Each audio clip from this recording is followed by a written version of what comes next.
Bum bum banana banana bum banana bum bum bum. Hey, how's it going? Welcome back to. I'm really good at intros. Welcome back to this LTGuitarist live stream. I don't know why it's welcome back. You've already been here before, that's why.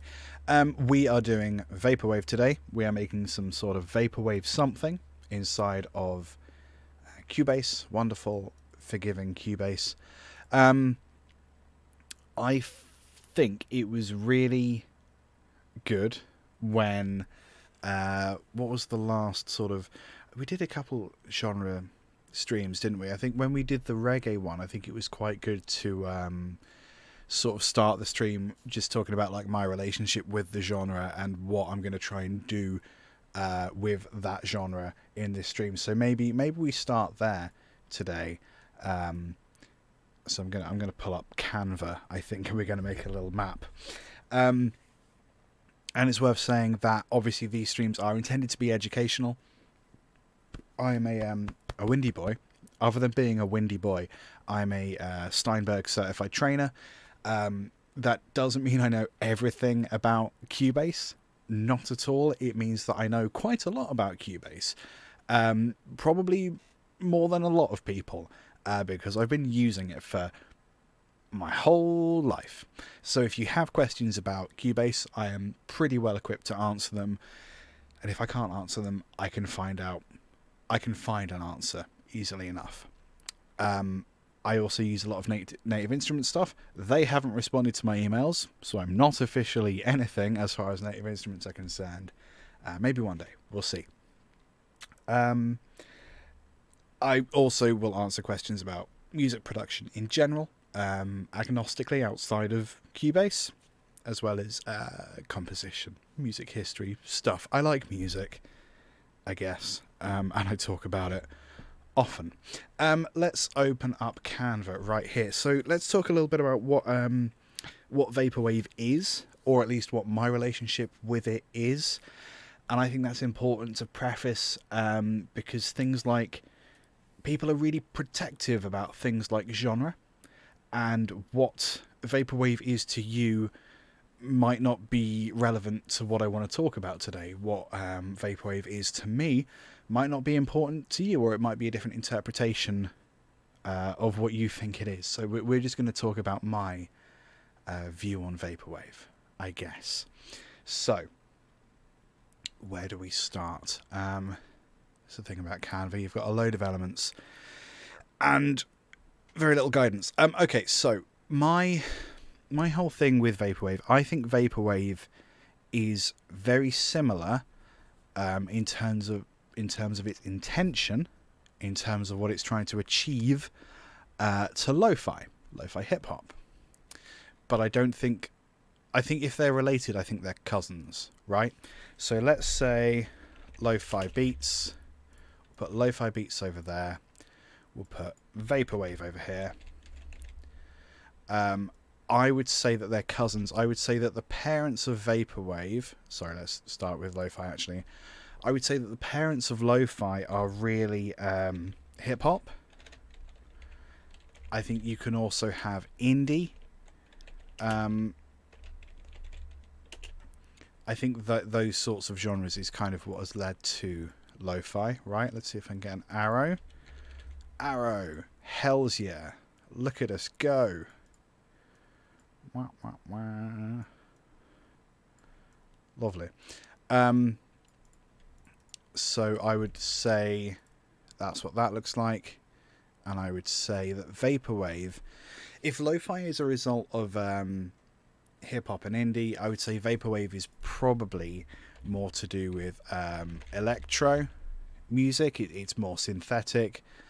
And I would say that they achieve the same things because they're kind of a sample-based genre. They're about... not minimalism, but the reductionism. Is that a word? Is that accurate? They're about taking the bare bones of a genre. Don't worry about why I have a pig, a roller coaster, and kissy lips here. It's not important. They're about kind of sampling these styles and kind of crushing them and kind of doing bit reduction and like making it kind of distorted and grungy and really stretched out. And that's, I think, what Vaporwave and lo-fi have in common.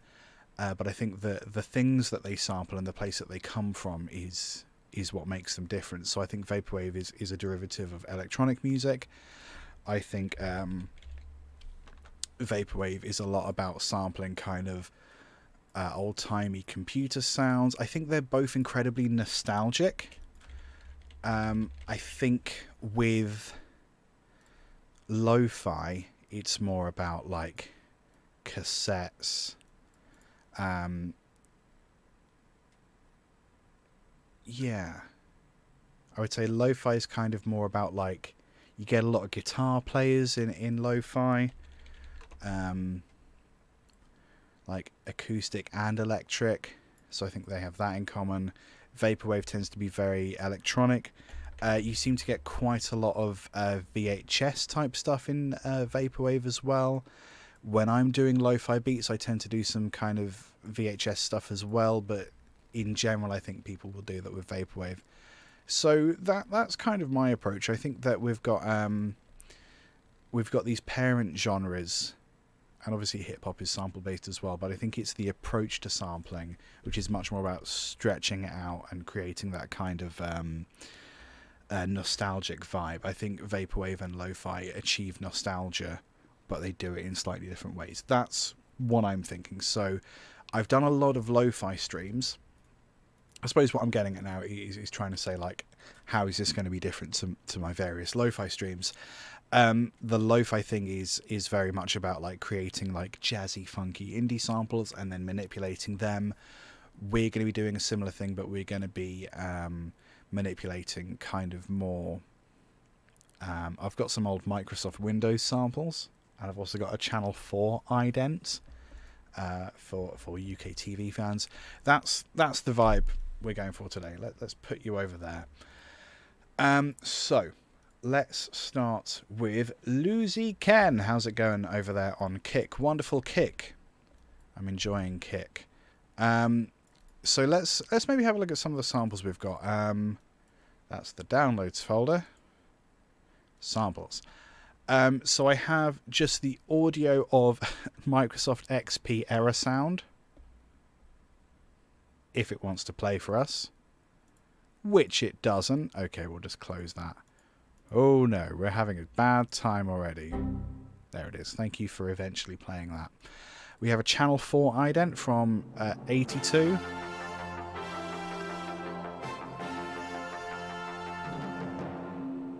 Now that, I don't know how old all of you are. I'm 34. So I was born in 89. So actually that 1982 ident, I never saw it, obviously, in the wild, so to speak. But a lot of my childhood was spent watching VHS tapes that my brother had, that my parents had. So I was very familiar with that ident through VHS technology. We have a bunch of Windows intro sounds as well.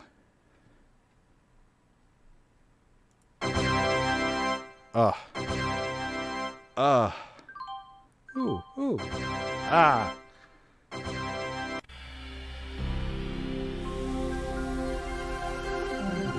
I remember Windows NT vividly.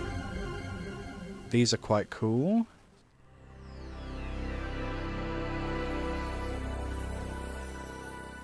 '98 I remember vividly. 98 plus. Oh, and they're so grainy as well. We're going to have a lot of fun with them.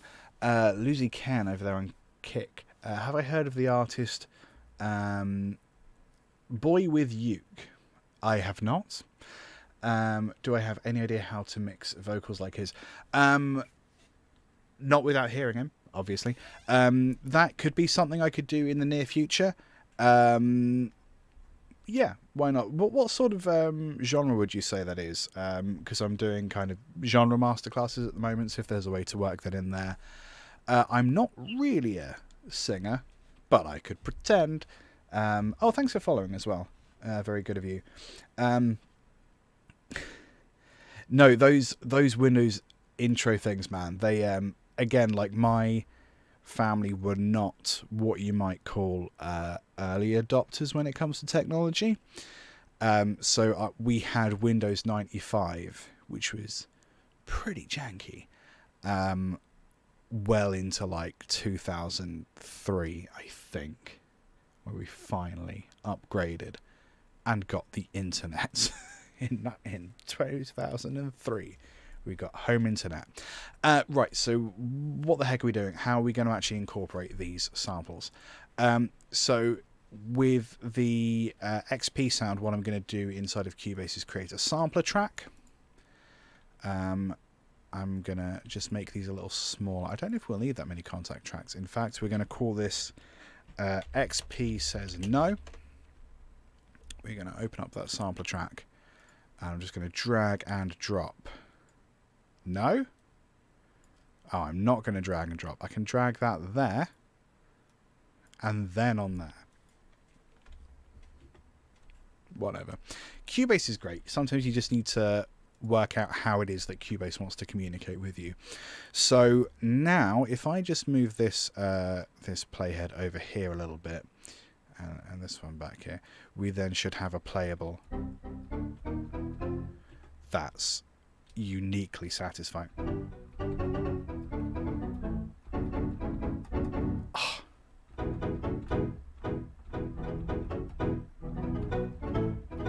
That's really fun. I'm a big fan of that. I'm going to move this sample head back. Ooh, that low sound is lovely.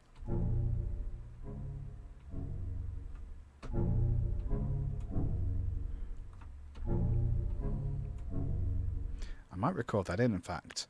That little pattern was nice. Here's a neat little thing that Cubase does. Retrospective recording. That's all the stuff I just played on keyboard.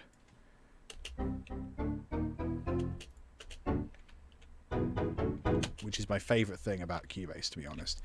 So I'm going to just close all this, reduce the BPM to like 85, and I'm just going to arrange that in a way that's satisfying. Yeah, I think like that. Bum, bum, bum. I'm going to flatten the velocity there.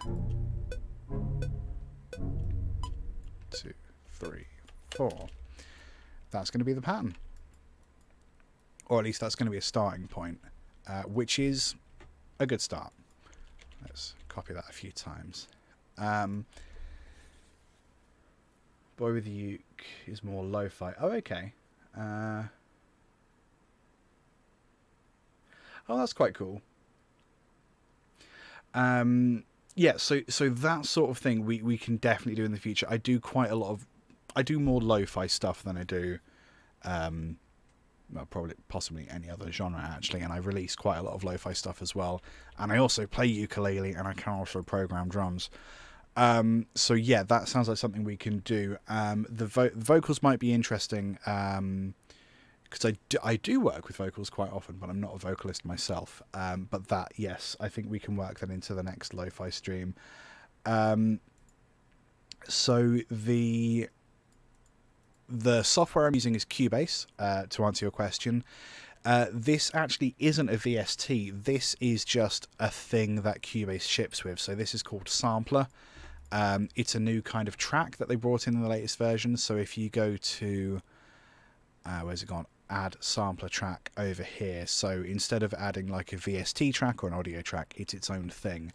And it's very cool. It's very powerful. And it's actually, it has allowed me to uninstall a few other samplers because of all the stuff it does, which is great for me.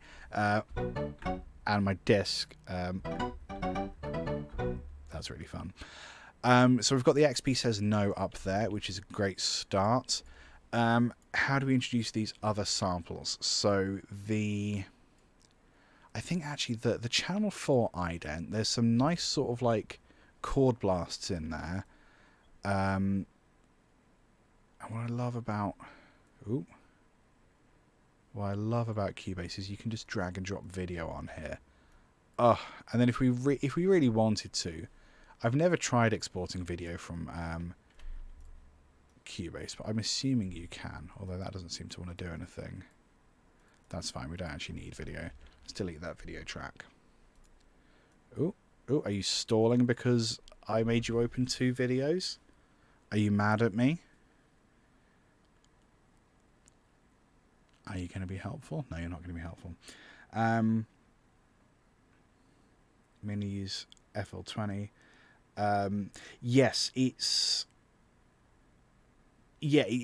pretty much like a stock plugin, but they've packaged it so it works as a specific track kind, I guess. But they could easily have just packaged it as a VST. As an interesting idea. I'm not sure why they did that. They just decided that's what they wanted to do. I'm going to close. I'm going to go full screen. Nope, that's not the full screen button. This is the full screen button. I'm just going to crash out of that to save some time. Normally I'd wait very, very patiently, but I can't be bothered today. Go. Here we go. And luckily we hadn't done a whole bunch, so it's not a huge pain in the ass to have to recreate that. We shouldn't have to recreate the entire thing. A backup exists. Wow. Oh yeah. Ooh. There we go. So yes, let's try re-importing those videos. But I'm not going to... No, not playing those videos. That's not what I said. On one track, please. And I'm just going to delete the video track because we don't need it. Let's close out of that. And I'm going to just do another save as Vapourwave project. There we go. Lovely.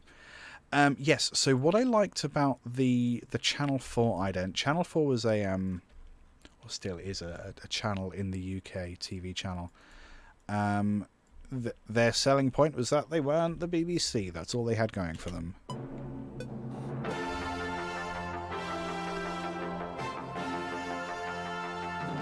So I like that. We could do something like...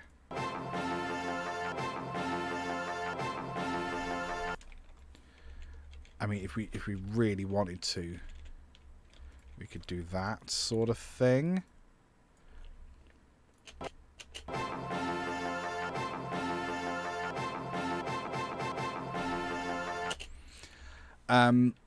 That might be kind of fun. I suppose it's worth trying to work out what key that's in.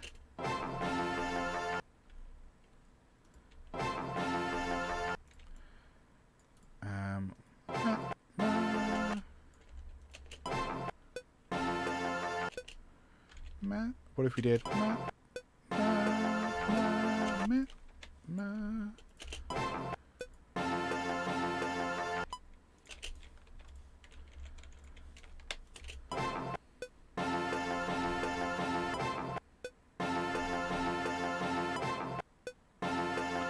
Bit janky.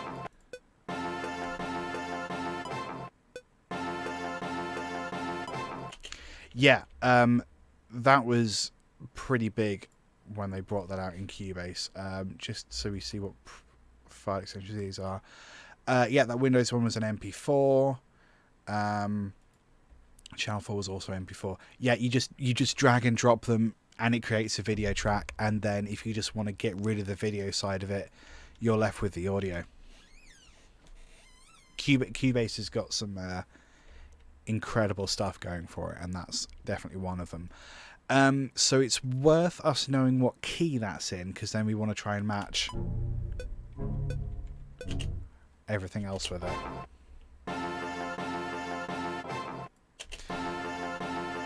I mean, what's the way to do that, right? Maybe if we just open up a piano, we can try and do it by ear. This might not work, because I don't have a great ear for that sort of thing. We can try it though, can't we?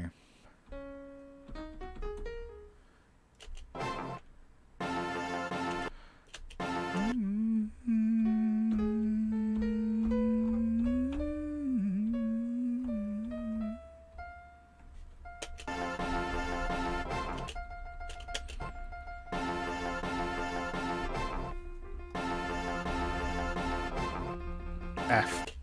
We're in F. So if I put these into F as well... Oh, we're close, actually. We're in F sharp.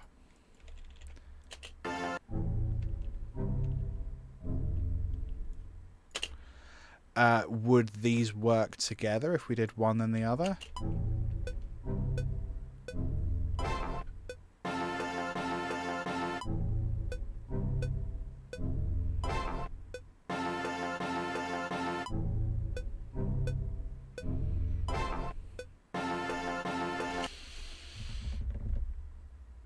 Maybe, maybe not. Not sure. Let's put those where they are. We're still kind of in this sample collection phase, aren't we? So we know that's there. We know we're broadly in F. Actually, before we have a look at all that, I'll label this piano in case we need a piano. I don't know if we will, but it's there in case we need it. Drums. So this is Contact 7. I recently upgraded because I'm a grown-up. And I got sick of using the very old version of Native Instruments Suite. Contact 7 has some cool stuff that it ships with. I think you can get a free version of Contact 7, and I think the factory library is free with that, which is why it's quite nice to use this, because this is stuff that if you really wanted to, you could go away and just have these samples as well. Inside of Factory Library 2, there is a vintage section. Inside of the vintage section, there are drum machines and electronic toys, which are really fun. And there's just a load of stuff in here. Ratman Brass, for example, which is great for that kind of janky lo-fi stuff. That's also quite nice. What I'm after really is the Ratman drum kit.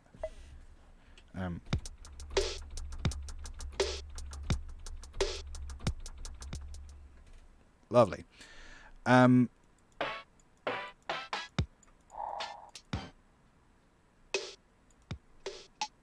It's got some pre-built loops as well, which I'm not really interested in. What I'm going to do, toy kit. We're just going to create... wrong one. There we go. I did a 24-hour stream for my comedy podcast nearly 2 months ago. And we had to change up my my video switcher here, which I don't know if you can see. It's I don't have a stream deck because they're expensive. I just have a USB keypad.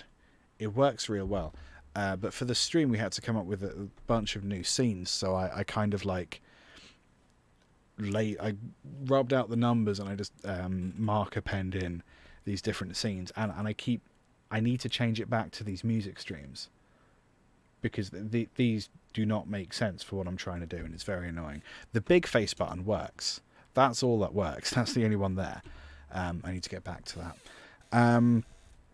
Here we go. What's your advice for someone like me? Someone like the writer. Very much in love with music production, and everyone, even professional that I know, are often amazed with what I do. Nice. But for me, it's not enough. It's like there's a vision I see that is way better than what I currently have. And that demotivates me. That's going to be a key word. Because I can't seem to bridge a way to get to that vision of mine. I'm going to read that question again because I think you've got an important question. What's your advice for someone like me? I am very much in love with music production, and everyone, even professional that I know, are often amazed with what I do, but for me it's not enough.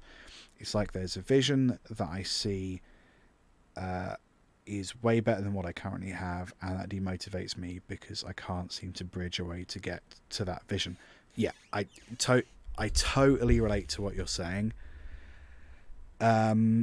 So I want to pick up on that word demotivates, because I'm a creative person, right? I'm 34.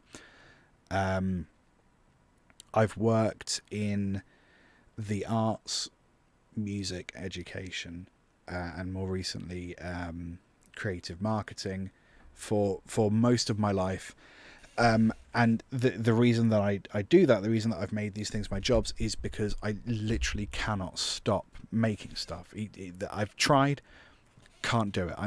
I'm physically uncomfortable if I'm not creating something in some way. And I think that's linked to what you're saying. I think, unfortunately, for people like us, there is a certain amount of discomfort that comes from creating stuff when you know that you could be doing something better. I mean, in terms of you could be creating something that you will think is better, but then how do you get to that point? I think you're always going to feel like that, and that's not a good answer to hear, is it? But I think that's true. I think to an extent, I've been making and releasing music for more of my life than I haven't. Easily much more than half my life at this point. And there's always a sense of, I could do better next time. I'm going to improve next time. So I think thing number one is, I'm afraid, get used to that feeling, because it's not going to go away. Even like 10 years from now, let's say all you've done for 10 years is make music, you're still going to be focused on what's going to be next, what's going to help you get better, what's going to be the next thing for you. That's always going to be there, I think. Because I know other people creative who are like that as well. I think that's just something you sort of have to get used to, I'm afraid. But on the flip side, the positive thing that you can do now is try to be analytical about what it is specifically in what you're doing that you find demotivational. What is it specifically? If you listen to a piece of music that you make, let's say something you've made in the last couple months, what is there about that you want to be better? Is it, okay, I make really good drum beats, but my chords don't sound good. I think my chords could be more complicated. Like maybe the motion between the chords is good, the sequence of chords is nice, the sections of music are nice when played together, but I think the chords could be more complex. That's something that you then go away and focus on for a while. You learn as much as you can about chord theory. You, most importantly, try to apply that. You listen again to your piece of music and evaluate, have I achieved my goal? Yes, these are more complicated chords. Good. Has that come at a detriment to the music? No. I think it sounds better now. Wonderful. What's the next thing? Okay, the chords are good, the rhythm's good, the structure's good. Oh, actually, I need to learn how to make like transitions between sections. Do I need to learn how to make uplifters? Do I need to do like pre-choruses? And you go away and you focus on that thing. So yes, I think get used to the kind of dissatisfaction or demotivation that you might feel. That's just what being a creative person is to an extent. But try to be analytical about what it is that's that you dislike about the music you're making, and then just try to actively pursue a solution to that. Did I answer your question? I also I really need to get the kick chat up on stream, don't I? I don't know how to do that. I'll look into that at some point. That's cool. I hope that's answered your question in some way. I keep pressing the wrong goddamn button. This one. There we go. Beats. So let's open up the MIDI editor here. So we've got some really sort of crappy samples that I think will work really well. Maybe we'll start off with these ones. Nice one. Perfectly understand. For me, it's about getting that particular sound that I don't know the name of. Yes, I always feel like I'm constantly searching for something that I can't define. And I think the solution there is to just make as much music as you can, and also listen to as much music as you can, and try to deliberately look for music that you wouldn't normally listen to. This is why actually I think TikTok is really good in some ways, and one of the ways that TikTok is good is that it introduces me to music that I wouldn't find if not for TikTok. And then sometimes something will intrigue me, sometimes in a good way, sometimes in a ooh, why is this famous kind of way, why is this popular kind of way. And then I can go down that rabbit hole and explore, and then try to again analyze, like, why does this thing work, why do I like it, what don't I like about it, what could I change. So always keep making music, always keep going forward like a shark. You never stop swimming, you always keep making music, but you've also got to listen to a lot of music as well. And when you find something that really inspires you, you've got to grab hold of it and like listen to it a lot and try to recreate it. I hope that's helpful.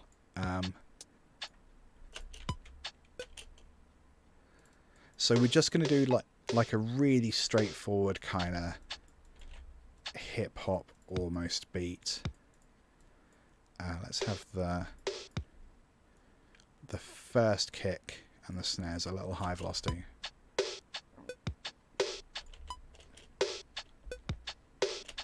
Cool, let's add in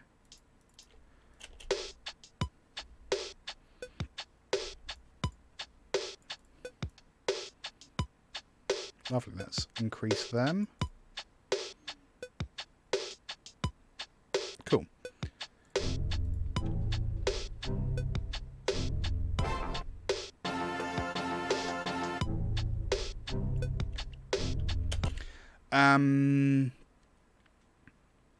That sample low down, I don't like.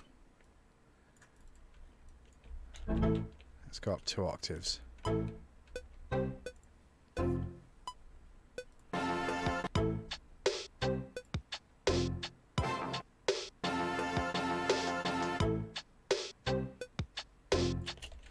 Cool. That sort of works. What I dislike about... I think maybe I just want a crap ton of reverb on there. So we're going to... Actually, what I'm going to do is create a effects channel. Because I think there's going to be occasion for me to send quite a few things to a certain kind of reverb. And that certain kind of reverb, I think, is Native Instruments Raum. Or is it Room? Hard to tell. Germans spell things weird. I'm a big fan of this plugin. Come on. It's also got a freeze function, which is incredible.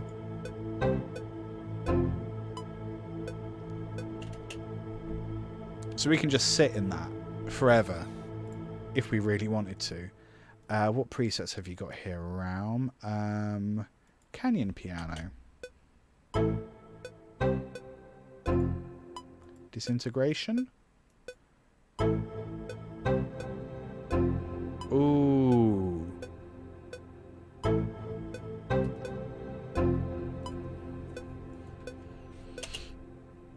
Lovely. I'm going to duplicate this.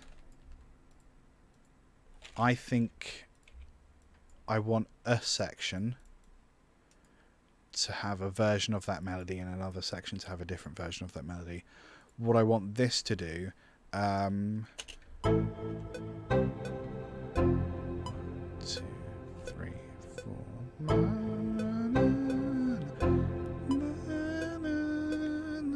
except in tune.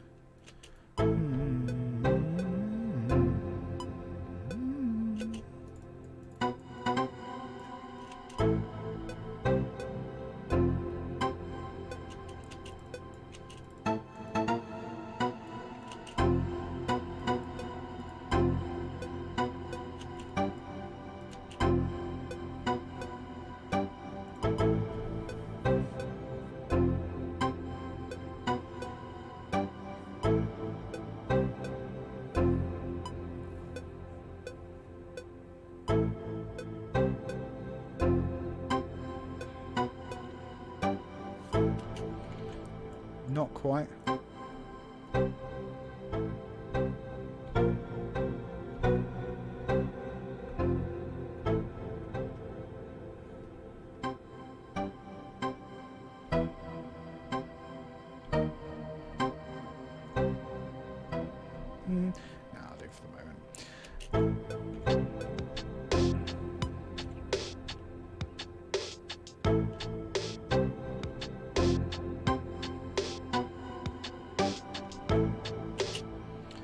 I like that as kind of a an intro sort of thing. So I'm gonna duplicate that, and I'm also gonna smush this drum kit quite a lot and introduce a new drum kit, something more traditionally kind of hip hoppy. I'm actually going to use, so let's bring in that new drum kit to start with. Again, Contact 7, big love for Contact 7. You guys need to work with me. That would be wonderful. Native Instruments, Empire Breaks, big fan of Empire Breaks for like really nice kind of hip hop sort of kits. And I know that this is the kind of intersection of lo-fi and electro, isn't it? I'm going to go the hip hop route because that's got more to do with me as a musician than electro, I think, at this point. Let's open up what's this one?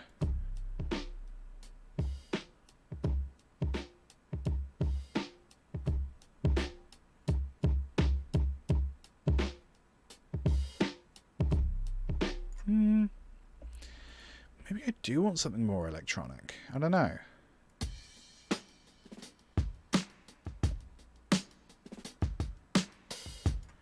Yeah, maybe. Okay, yeah. So let's go, instead of that... I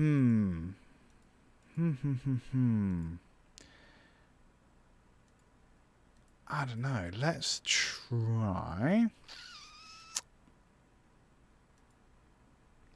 Battery. We'll go for battery. Pursuing a career in music goes against my parents' wishes. Yeah, it will. Yep. Quite a lonely road because the mainstream music culture is traditional rock and slow romantic songs where you focus on hip hop, trap, drill, lo-fi. That's interesting because that doesn't seem to be the case where I am. I'm based in the UK. I'm in a place called Cambridge. Cambridge is famous for having a university. It's also full of very, very poor people. Like me, because the wealth disparity here is really bad. So we get we have some rock music. I think we get a lot of kind of hip hop and drill and trap from London because we're about an hour away from London. Philippines and Asia. Oh, okay, that's interesting. Your lyrics aren't culturally accepted because of its content. So it demotivates me, even have zero support from my parents, and often known as living because of their musical taste. The good news is, I mean, you're already on the internet. That's how we're having this conversation, right? So the good news is with platforms like YouTube live streaming, Kick and Twitch, SoundCloud, you know, it's really easy to make music and distribute it worldwide. And for example, I distribute music through a platform called DistroKid. DistroKid is great. I think it costs me £20. I don't know what currency that is, but it's not a lot of money. £20 a year for a subscription to DistroKid, and I can release as much music as I want, included in that amount of money. Which isn't like incredible, and then I can get my stuff up on Spotify. I can become verified Deezer artist, verified Spotify artist, all the places that people go to get music. And actually, you could create a YouTube channel and just start uploading like music videos with not much work. So it sounds like maybe you want to start doing something like that if you have a body of work already to go, and you're not feeling like you're getting any sort of encouragement at home. Like, you know, maybe start uploading some stuff and try to build like a bit of a following and get some encouragement and try to grow in that way. I will say this, it is helpful to have your parents on your side. And often there is a degree of compromise that parents will be willing to do. It's also worth up until the age of, say, I don't know like how the education system works in the Philippines. Over here we get free education up to the age of 18. When I was a kid, we didn't have to stay in school, but we got the option of having free college education up to the age of 18. And I wanted to go straight away wanted to go and start working. I didn't want to do college, but my parents basically encouraged me and said, look, it's free, so why not just take the free education? And then after a couple of years I went to music college, which they supported because it was essentially me doing what I wanted to do in music, but doing higher education in music. So that was a kind of compromise we reached.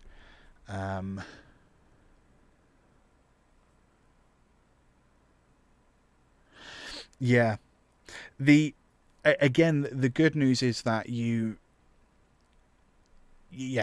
sounds like you're in a tricky spot, but you have access to the internet, so there's plenty of resources to learn and practice music. And even if your parents view your pursuit of music as a hobby, that's perfectly valid. Like, people are allowed to have hobbies. That's what people do with their lives.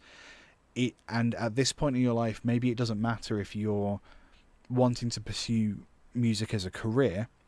They can just assume it's a hobby. That doesn't matter. Like, they'll, if you can reach that compromise that they let you get on with it, as long as you're doing whatever work you need to do to get by.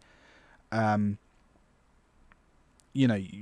far as they're concerned, you can pursue music as a hobby, and then if it does take off, then you can be in a position to say, look, Mum, Dad, I've got this much YouTube ad revenue. I'm earning money through music sales. Look, this is a legitimate thing.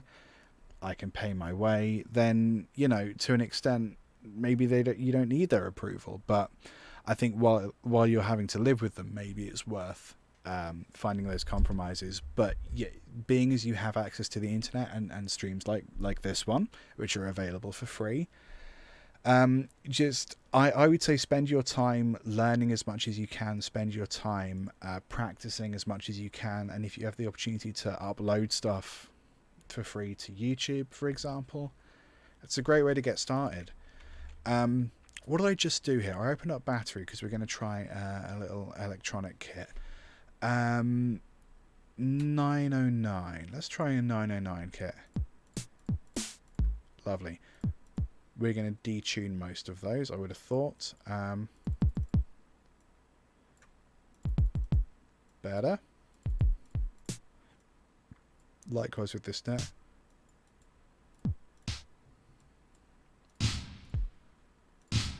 Was a bit. There we go. So that's Battery. That's a drum machine that comes with Native Instruments.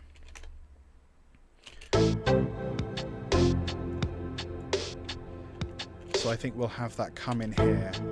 We'll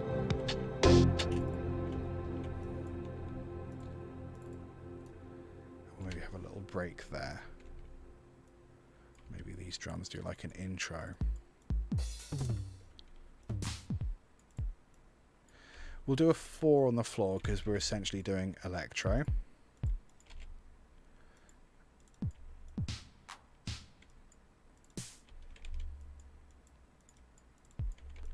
We'll do like a flam, like so.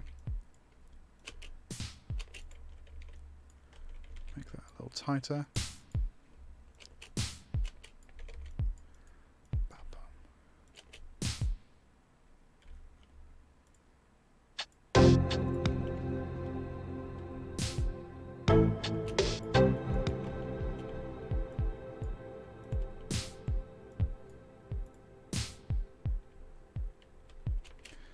Cool, it's quite quiet. I'll maybe put that through a compressor or something, or a limiter.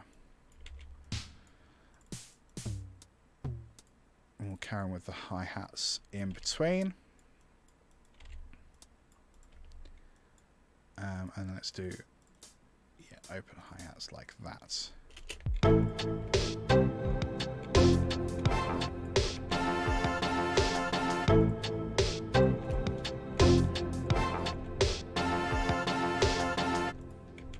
Lovely. Yeah, that's quite bombastic. Quite like it.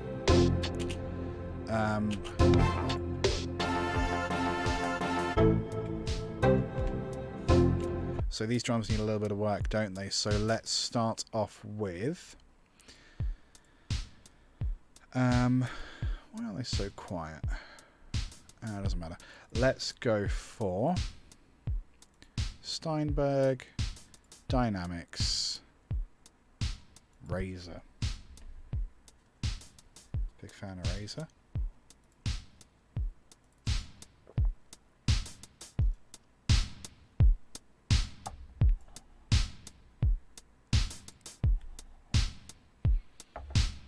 Let's bring that down a little bit.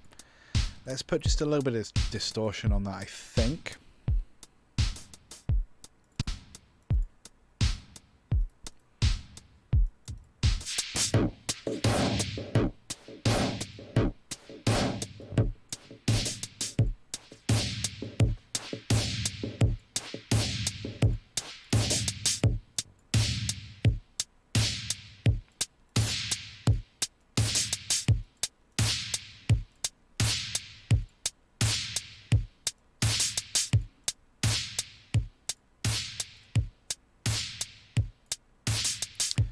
Quite loud, isn't it?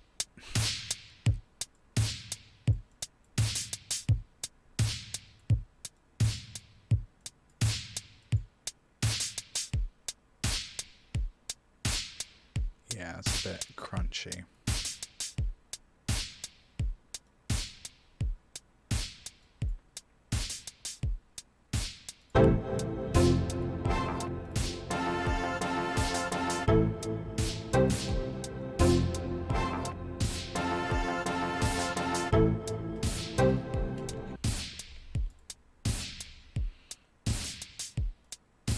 Maybe not the reverb.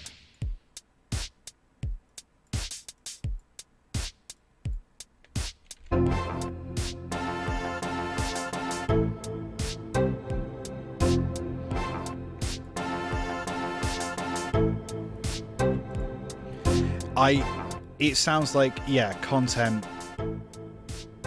pursuing content might be a way to go. Try to have some structure around it as well. Like, try to say 1 upload a week. Yeah? Or more if you're capable of doing that. And try to make a schedule and stick to it. That way, you know, if you do something right, it's easy to measure and replicate, right? Give it a go. Worth saying, my day job, I work in marketing. I'm a marketing freelancer. Content production is kind of my job. So if you do need help, like I am available. I am this. Hang on, where's the heckin' button? Where's the thing? I need a button for this button. This is me on Twitter, YouTube, TikTok, or like all the places, Reels, Instagram. Come find me. I'm always down to chat. So that's better. I like that a lot. This toy kit, I want to start out with having that a little more kind of squished in the other kind of way. So if I just open this EQ up, actually that's a little overpowered for what we want. If I open up Studio EQ, I'm just going to carve a hole in the middle and kill the low end as well.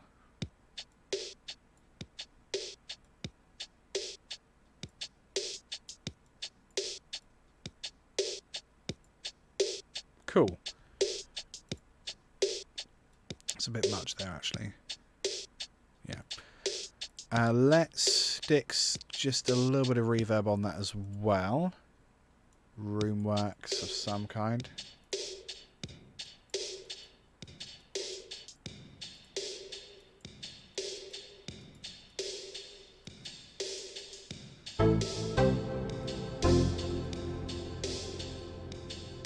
Yeah.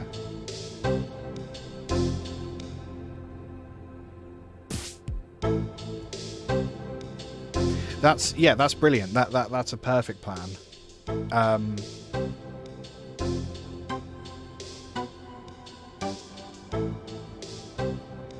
2 or 3 a week. Yeah, you'll be fine. One thing that's worth bearing in mind is with YouTube, especially, all the platforms actually, whatever you give it, it will want you to keep doing and will punish you if you stop doing that. So I would maybe say decide slightly less what you're able to do. So if you think you can do 2 or 3, go for 1 or 2. And then maybe use that any additional time or energy you have on another platform. So like it would be great to repurpose some stuff for TikTok, for example, or Instagram Reels. It's good to have a main platform, but you don't want to be exclusively on that platform in case something happens. For example, I built a reasonably sized following on Twitter that I now don't really have access to because of who is in charge of Twitter now. Luckily, the following that I've built on YouTube, they're still subscribed. I still have access to those people, but the YouTube algorithm does change, so I'm at its mercy, which is why I'm on Twitch and Kick at the moment as well. So yeah, definitely like start out with a couple platforms if you can. This fill doesn't work for me. Maybe it needs to be further apart.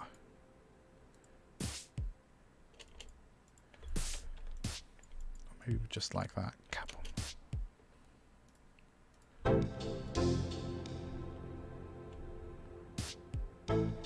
Cool. So we've got drums, we've got toy drums, which is more like percussion, I suppose. Let's maybe, instead of reverb, let's have some delay on that as well. Do like a ping pong delay.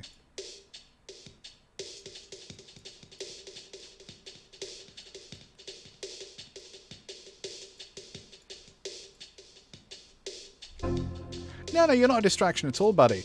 Like, the whole point of these streams is that I get to talk about music with people. It's what it's for. You're fine, don't worry.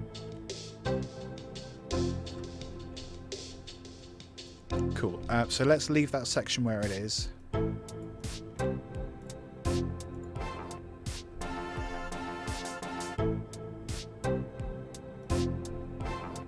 So I think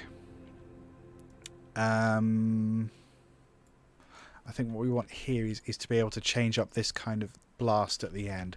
Let's have a look at some of these Windows sounds. I mean, that's like a neat little takeoff sound, isn't it? So I think we're going to have to incorporate that. Let's take that and put that here at the start of this blue section. Yeah,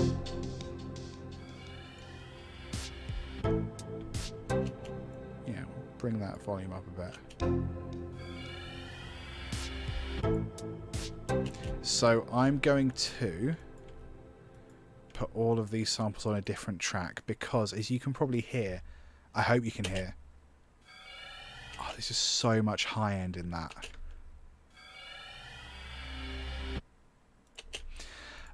So what are we going to do about that? We're going to open up frequency, which is a stock EQ with Cubase.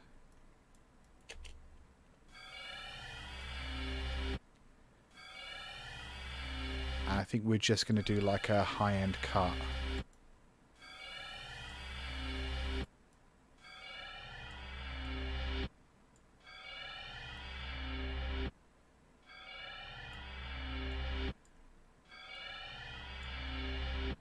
Yeah, we've just got rid of that noise.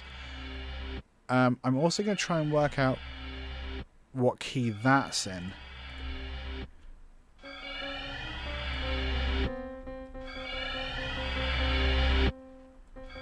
That sounds like C to me.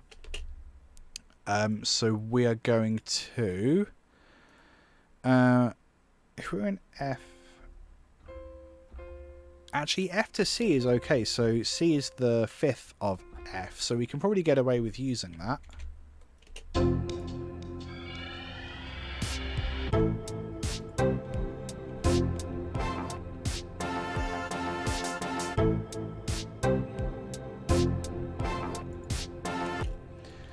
think in this section I maybe want that an octave higher.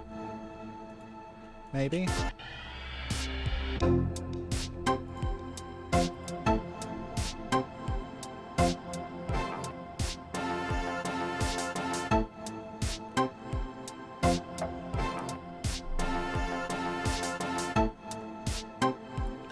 Maybe bring the volume down.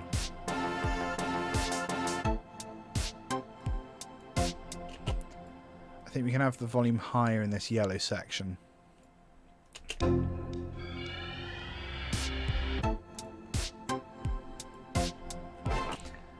I think we want to find some more things to like replace these kind of stabs. So what else have we got here? Let's have a look at some of these other window sounds. Possibly too familiar to really use.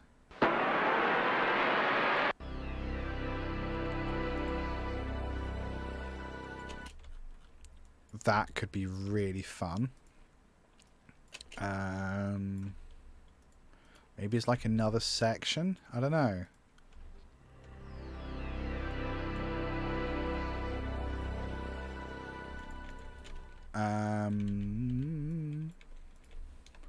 Because what key is that?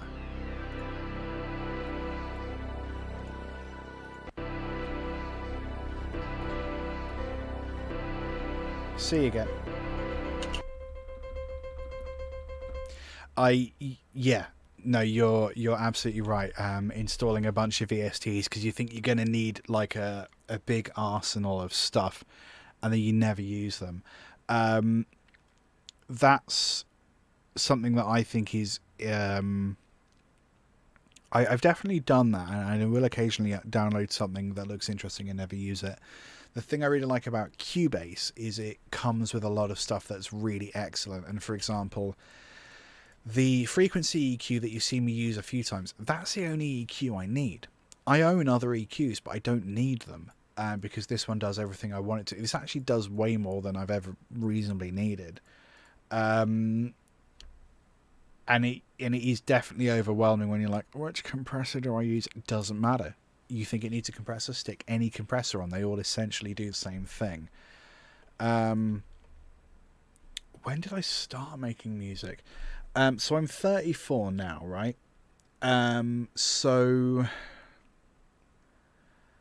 well, I got violin lessons when I was like 4, but I didn't like it. Hurt my fingers because I don't know why they make kids play violin. It's stupid. It's a bad instrument to start on. So I lasted maybe a couple months on violin. Then I got piano lessons when I was like 11, maybe 12. And I had those for maybe 3 years. Didn't really get it. Didn't really like it. I found it stressful. Started playing guitar when I was maybe 14. And then when I was, let me think, maybe 15, 16, I started recording into Cubase LE. But I wasn't really like producing beats. I was using a lot of hardware, so I had like a MIDI drum machine. I had a couple of synthesizers and guitar, and that's what I used for a long time. And it was only after a couple of years of doing that I got into more like just in the box production, like what we're doing now. There's an answer in there somewhere. So we know that this startup sound is in C, so that means that we can maybe like repitch it if we want to. So let's have a look at process pitch shift. Let's say we go up a fourth. How does that sound?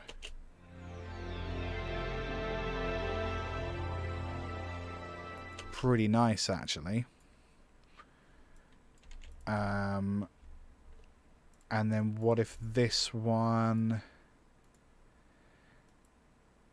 like, is major sixth? Is that a major sixth? And then we'll do a flat. Yeah, we'll try that.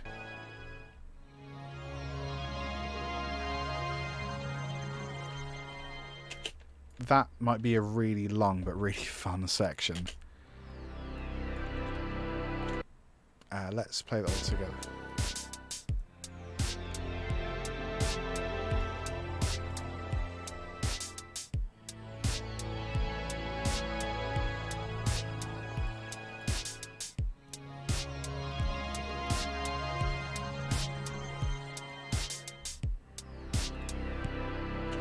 That needs to have like a whole bunch of delay on it or reverb. So again, I'm going to go native instruments. I'm going to go... Oh no, we have the effects end, don't we?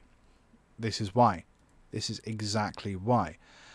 So we go to Sends and we add FX01. And now we have this.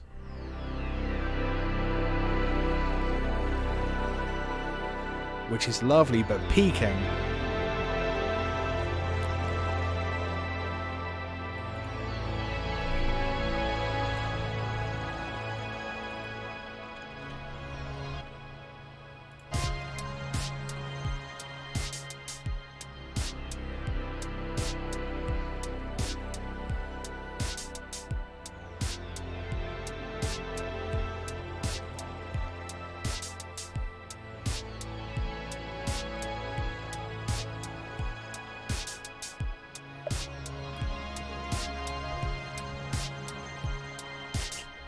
That's kind of fun. I didn't do the thing I wanted to do here yet, did I? Let's see if we can... That's kind of fun, a bit chaotic. So what if we take that and snip it up a bit?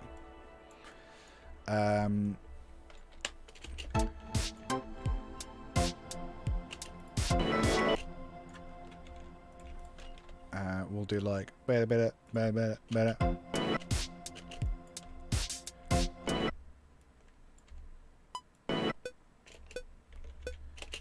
Let's turn that grid back on.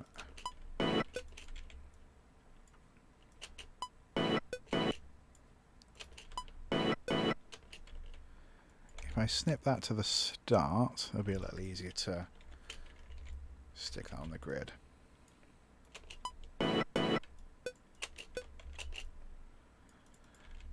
I also want to do like a pitch down version of that. We'll just pitch that down an octave. Time correction off, because it's more fun.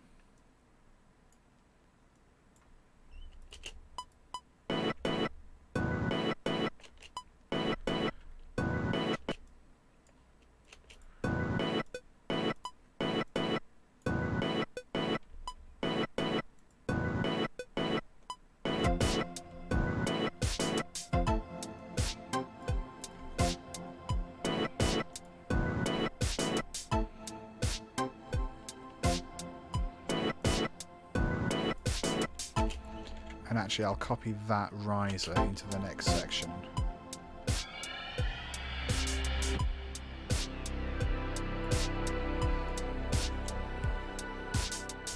We need bass of some kind, don't we?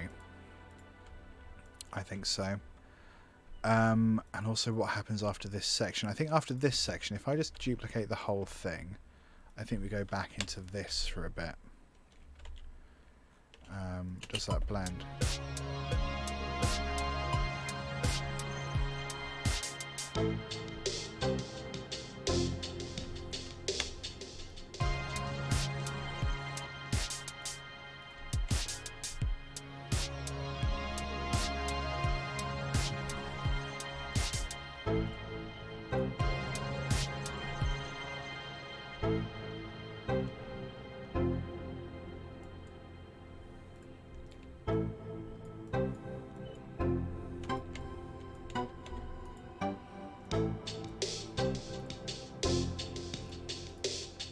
I think we want to kill more of that low end.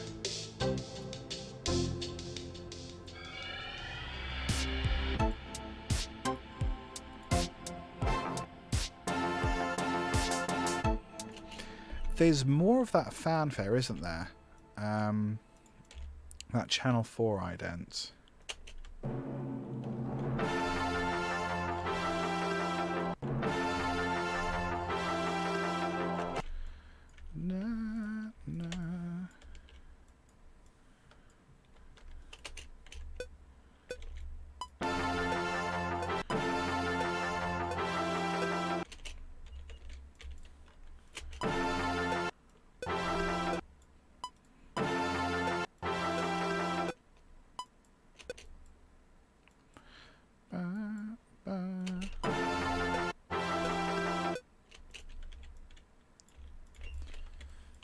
Okay.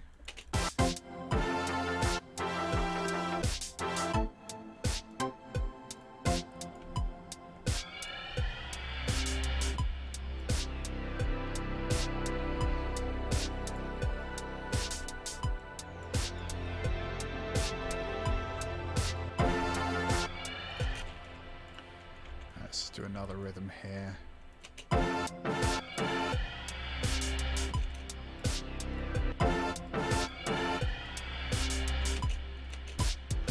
Let's just do a little rhythmic thing to end this.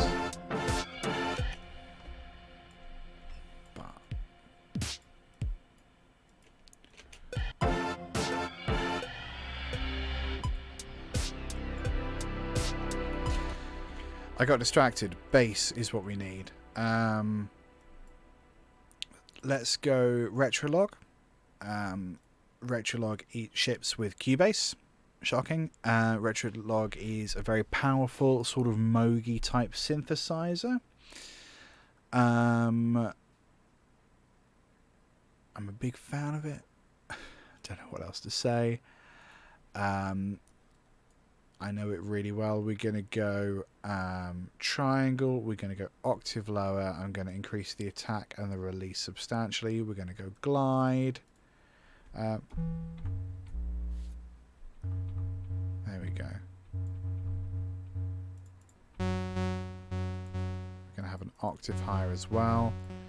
And we're also going to have sub.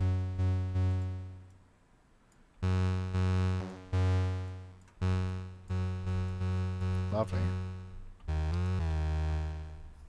Because we're in F, aren't we?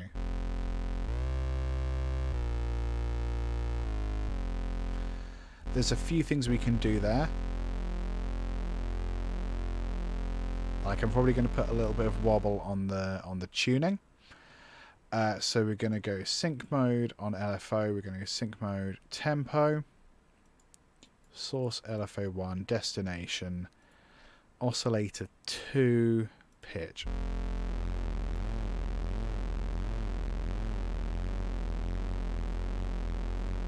Just a bit fast. Tiny bit extreme maybe.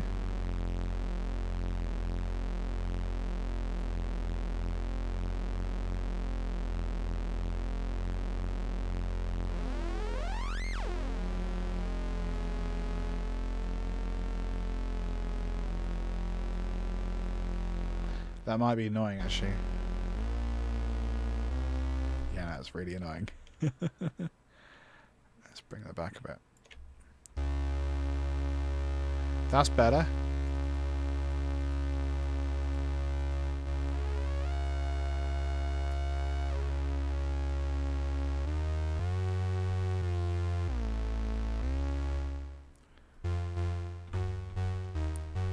I kind of want an arpeggiator.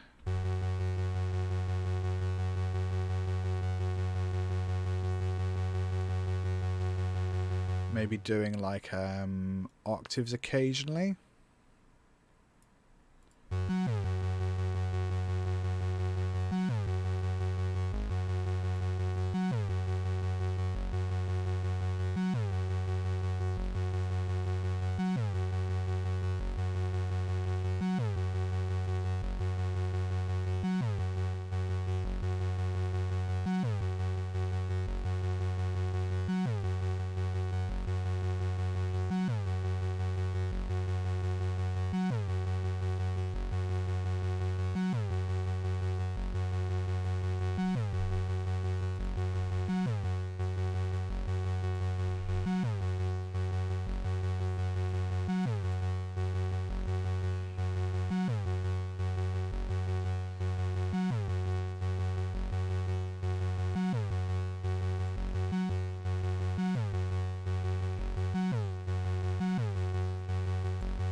I think that'll do.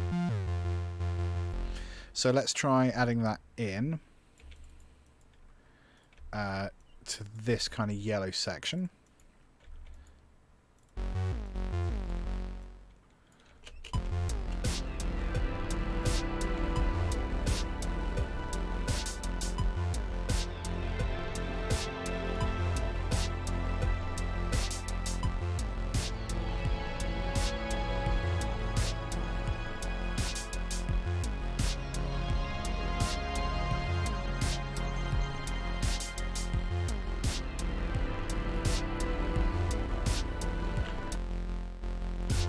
Sort of not really hearing it. I wonder if we need to get rid of the...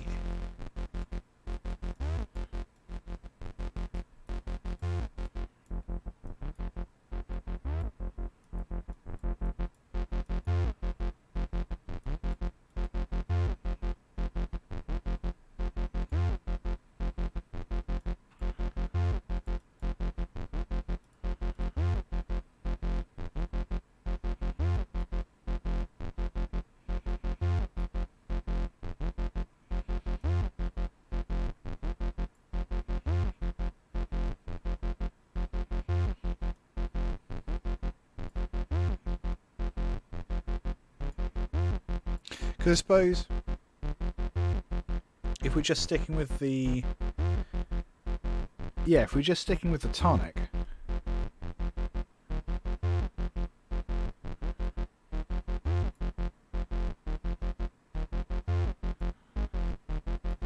We can move these around a little bit.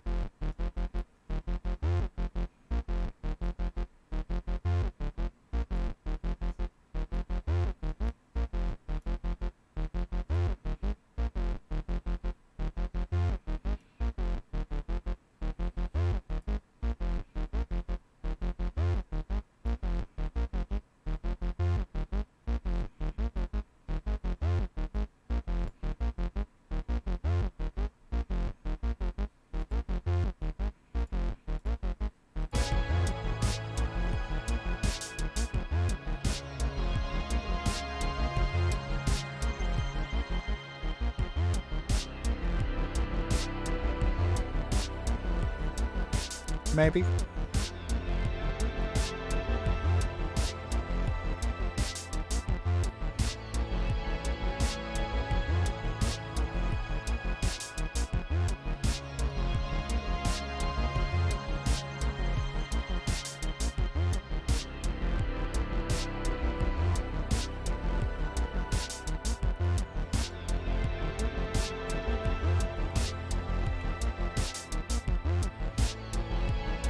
Cool, okay, so...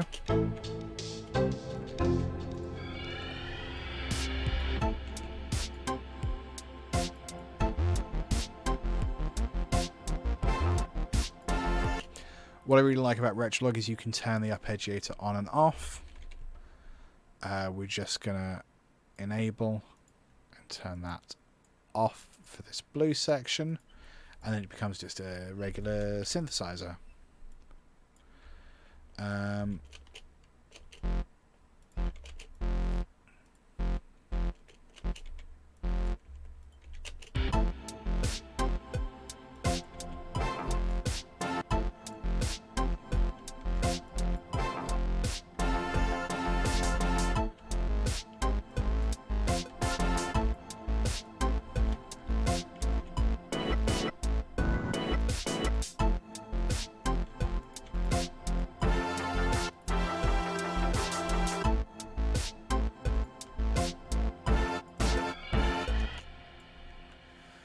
Take those down.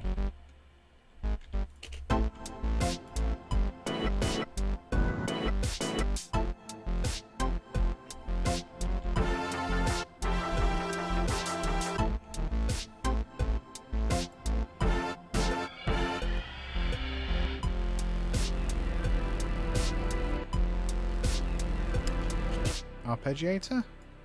We need to turn it on here.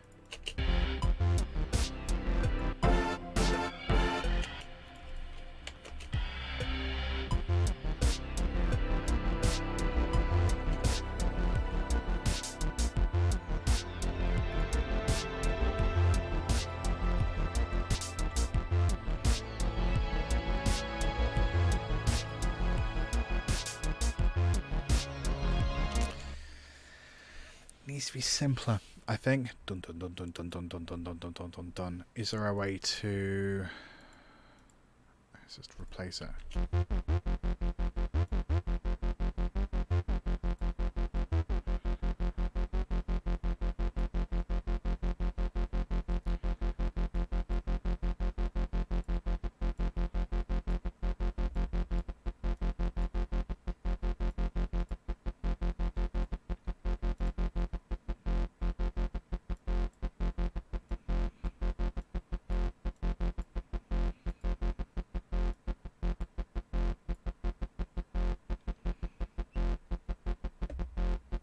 Oh, clean bass. I do have plugins for that.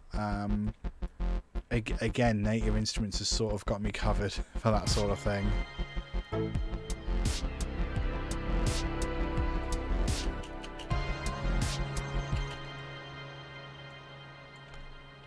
That's the thing with... I like Native Instruments a lot, but like they do have me covered for almost every situation. Let's copy that over here. Right.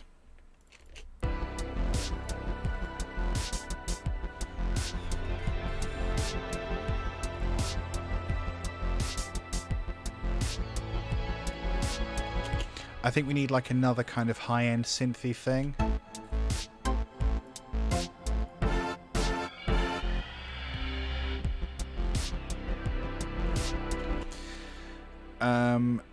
Maybe piano, but perhaps not a piano sounding piano. Maybe like one of these kind of toy pianos. What's this? That's what I want. I just want like a high-end kind of arpeggio, like.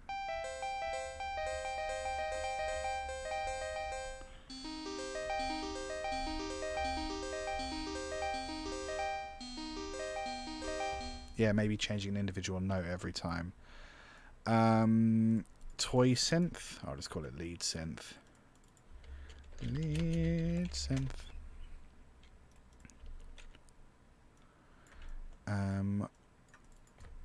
So where were we?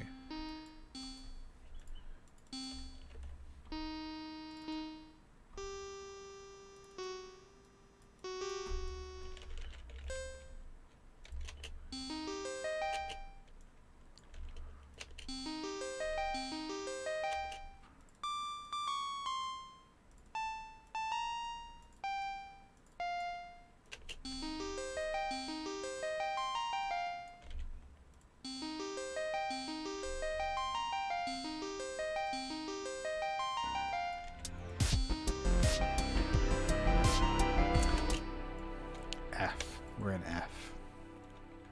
Let's try that again.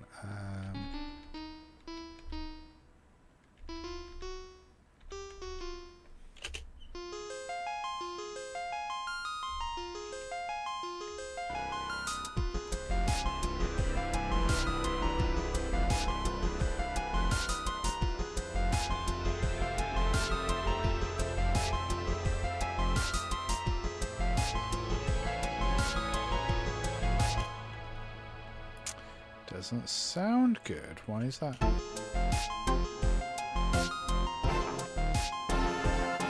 Sounds great there, so we'll definitely have it here.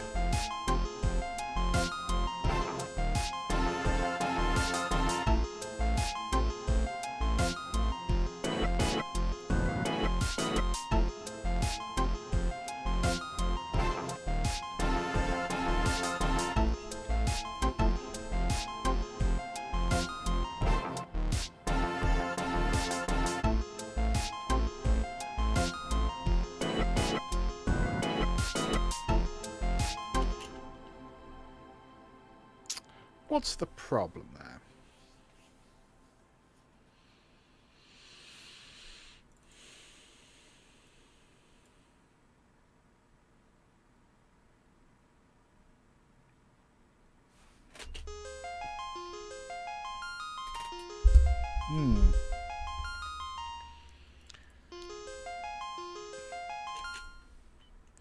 Maybe it's that top bit.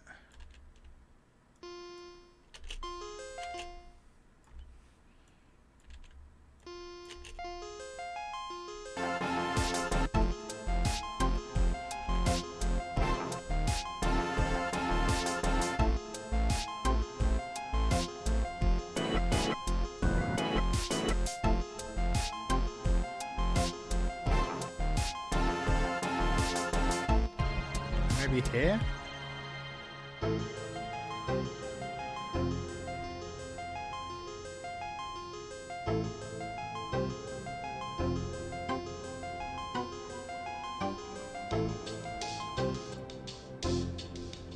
No, it's weird, isn't it? It just doesn't seem to blend. Is it tuned correctly? How would we even know? Tuning C equal tempered. Yes. Okay. I don't know. I'm just going to shove it over here. Not really sure what to do with that.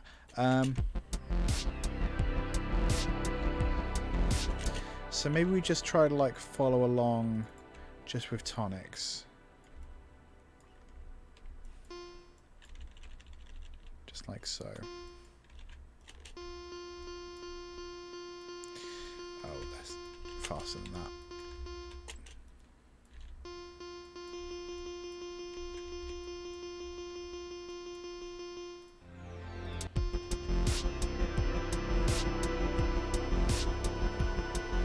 That was C though, wasn't it?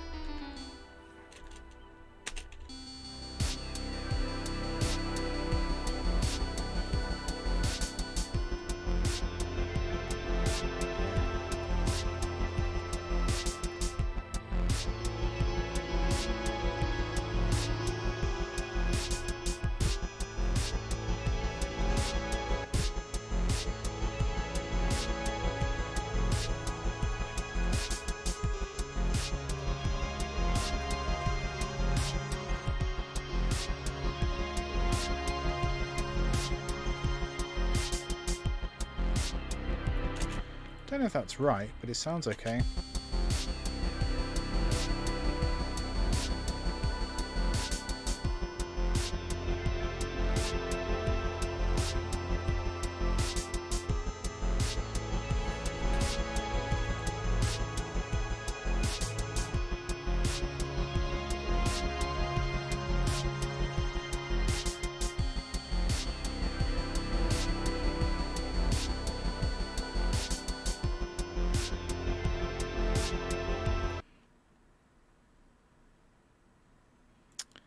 Oh yeah.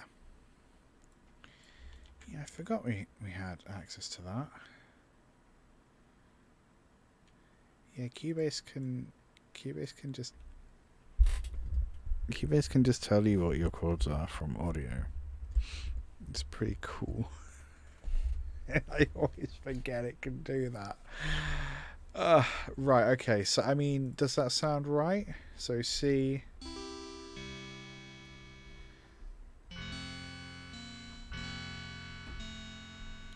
To A, D flat. Yeah, it could be. Absolutely could be. So that was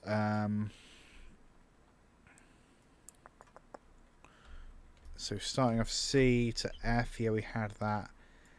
A to D flat. That's D sharp.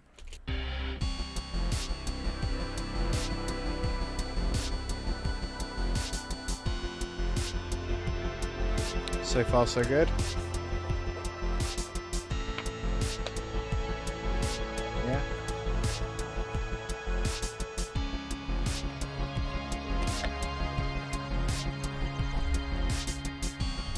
Not sure about D. Not sure about D flat.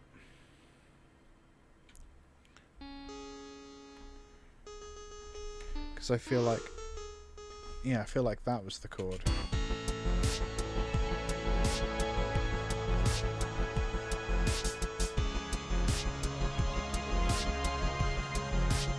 Okay, so I'll change that to G sharp. Yes.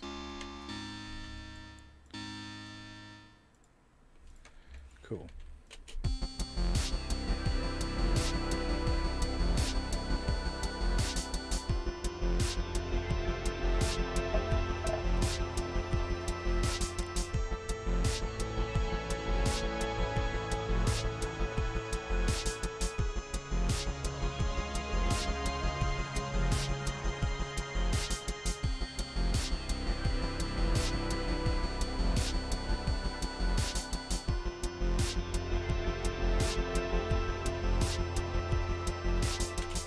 So then maybe in the next section, that's where we do something more kind of arpeggio-y. I think the problem I had was, I think this was minor. This. So if I just go up and then it's in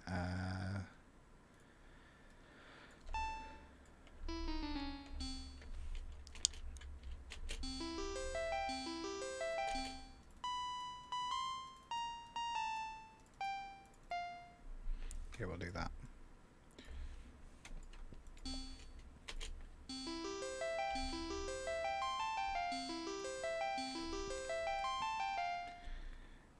Shed Shadows, how's it going?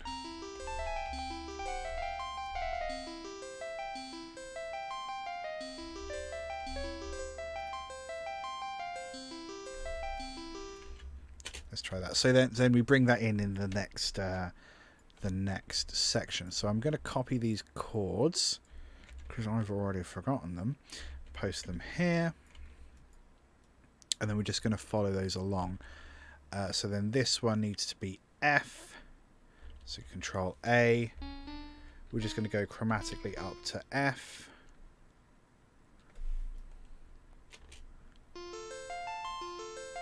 Lovely.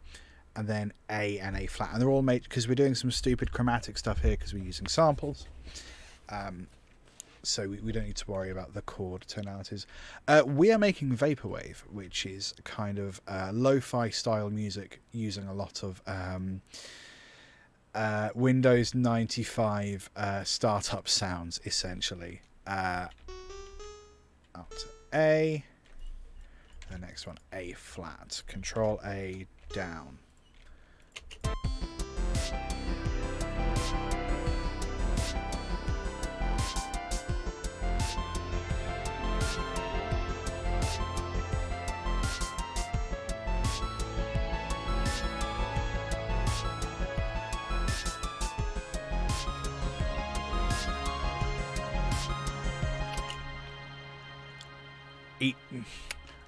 Not quite perfect, but it basically works. It's very Zelda-y, isn't it? There's something about these startup sounds that are very kind of early PlayStation, early PC. So this synth, I think, is going to need some like kind of wacky delay, maybe reverb. Not sure. Let's have a little look at the EQ as well. So if we open up that same frequency. You're the second person here that uses Fruity Loops. Fruity Loops is a great starting point, man. How long did it take me to make all this? I started this stream at 6 o'clock, which was about an hour and a half ago, and then I spoke about what Vapourwave is for maybe 5 minutes, so let's call it an hour and a half, and I've got another sort of 25 minutes to finish it off. So every Monday I go live in Cubase and I make a piece of music in whatever genre or do some kind of musical challenge. 2 hours, only ever 2 hours. It's all I need. It's all I need, and they happen every Monday. So if you enjoy this, keep coming back. I'm also a Steinberg certified trainer, so I can answer all of your questions about Cubase. I'm not a Fruity Loops certified trainer, I'm afraid, yet. Cubase is my go-to. So we're opening up frequency. The reason we're doing this is to try and like clear up the low end, because it's this kind of vintagey sounding synth. It's kind of a bit Zelda-y, like we said. It's got some low end crap that I don't want. In fact, I'm not even sure if I want this tone here, so I'm going to do a really dramatic cut like so, and the reason I'm doing that is get rid of everything below the fundamental frequency here, because we want to keep that low end kind of clear for bass and drums and that sort of thing. Do I want this? Yeah, kind of, I guess.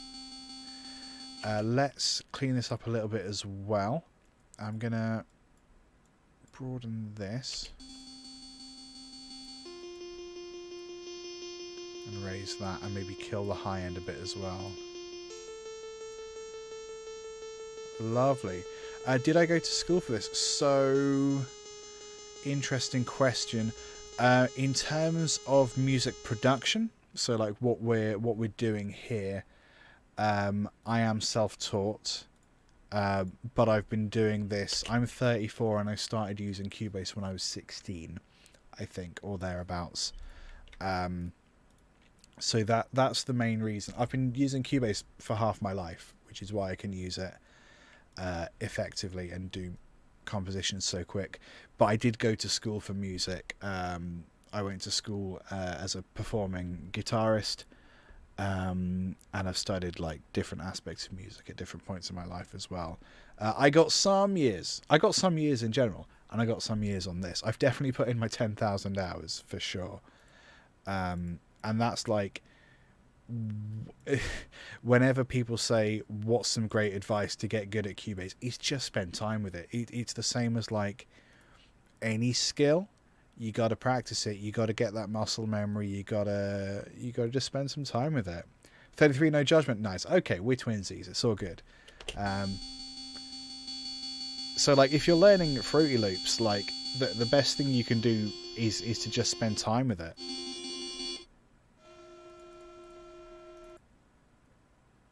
This may very well break my computer. Yep, there it goes. There it goes. And in fairness, that's the first time that a multi-tap delay has crashed my computer in about 6 months, but it was inevitable. Now, folks, when do you think we last saved? I reckon it was about 7:15 is the last time we saved. We have a backup from 10 minutes ago. Okay, let's have a little look at that. Watching the YouTube, yeah, that's a great way to do it. My one great piece of advice that I used to give to students when learning, yeah, it's basically multi-tap delay is really resource intensive, so sometimes it crashes. Oh no, it's before we had that synth in. Okay, but we have the sound. Okay, we've just got to recreate that. That's not the end of the world. That's fine. So I guess I get to show you guys again that little trick of we can highlight these little chord blasts that we don't really know what they are, and we can go create chord events, and then Cubase will take a hot second. And once it's taken a hot second, it'll just tell us what chords they are. Ba-ba. And actually, if you recall, we think that this was actually A flat. But otherwise, that's pretty good. You know, it's pretty accurate. So same over here. Let's just copy, paste. There we go. Which is nifty, because then we can just recreate that. Yes, multi-tap delay is just super resource intensive, and sometimes it crashes, so we won't use that again today. I think you've just got to give it some time to load properly, and I didn't. I was trying to rush it, so that was it. We were doing like arpeggios, so we were starting off. So C major, and then the octave. And maybe we have those increasing in velocity as well. And it was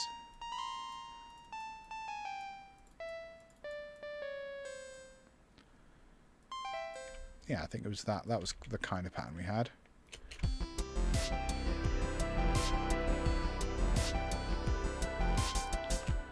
And then up to F.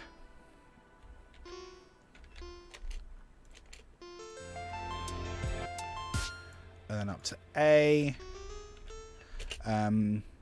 Yeah, I was going to say before everything went wrong, I learn a lot of music production and chord theory and stuff through YouTube, so I'm a big fan of that way of learning.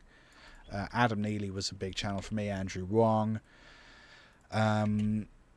Yeah, I do like YouTube music theory. I mean, that's where like actually I come into content creation. Is YouTube is where I built my audience really. And the only reason I'm multi-streaming out to Twitch and Kick as well is just because I can, you know, and Kick is an interesting place with new people, and actually the chat seems to be more active with Kick these days, so I'm willing to I'm willing to keep that going. I'm going to save this as that one and then delete the backup because we're working with the backup. Oh yeah, the other thing I did was sort out the EQ. So with the frequency plugin, which ships with Cubase, so we just cut out that low end crap.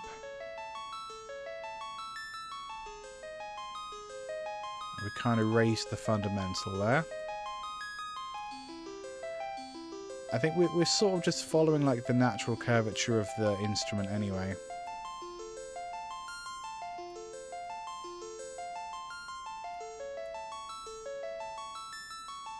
Lovely. And then delay. What do I want to do for delay? Let's maybe... Right, I'm gonna give Cubase the benefit of the doubt. We're gonna use multi-tap. We're gonna be patient with it this time, yeah? Yeah? We're gonna find whatever this preset is.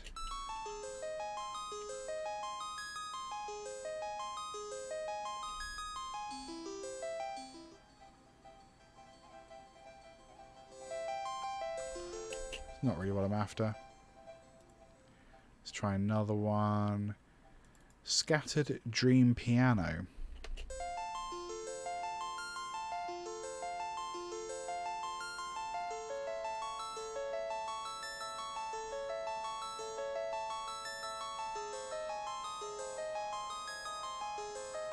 It's quite nice. I don't think it's going to cut through.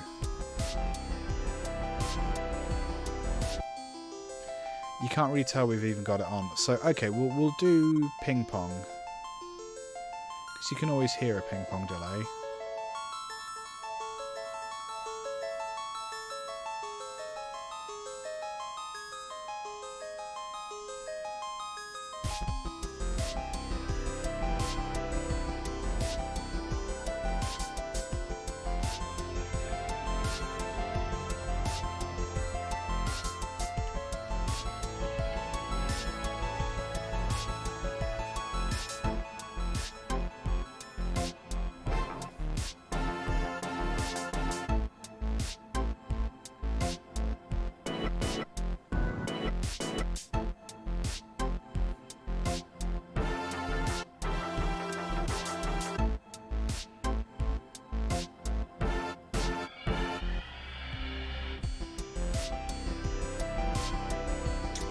Okay, so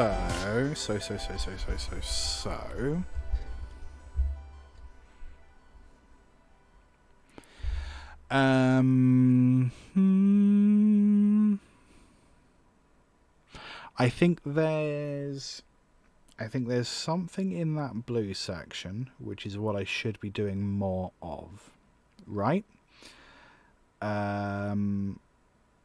I think this yellow section is fine. I think it's long.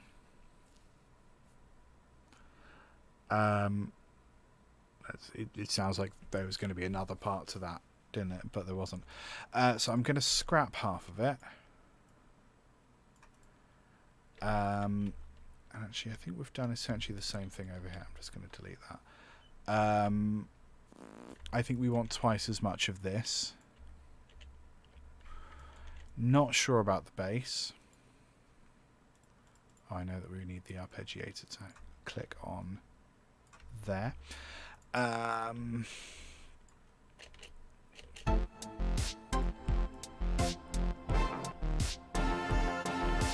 This stab here,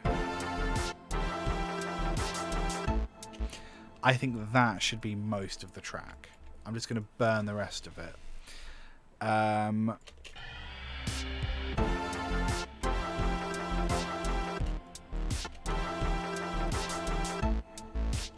going to kill the bass for the moment as well.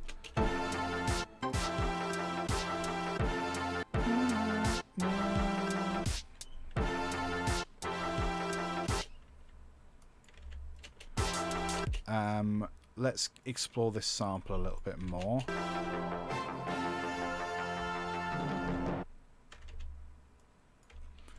What else you got for me?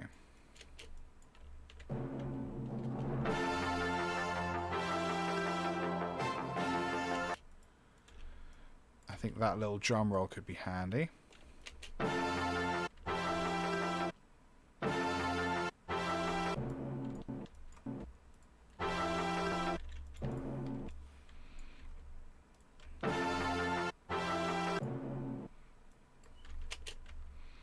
And the stab, perhaps.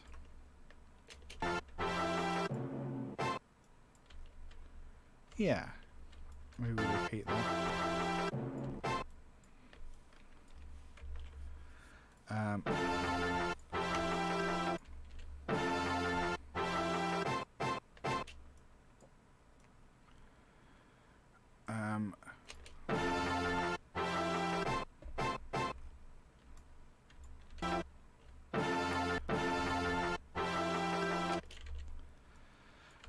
And then maybe like a lower octave of that, pitch shift down octave without the time correction.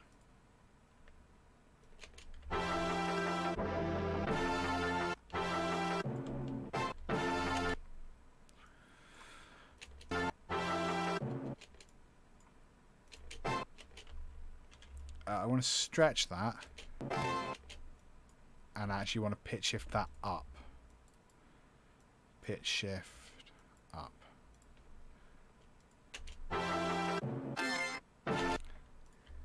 That might be right.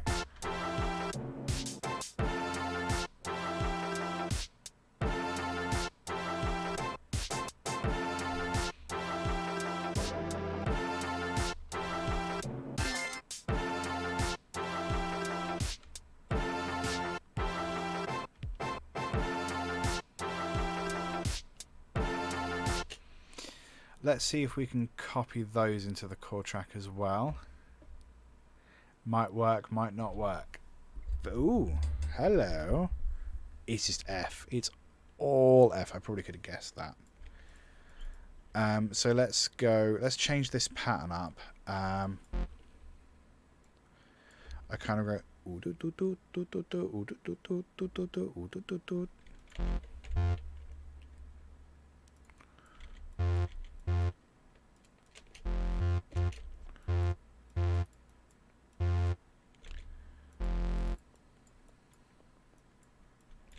Something like this.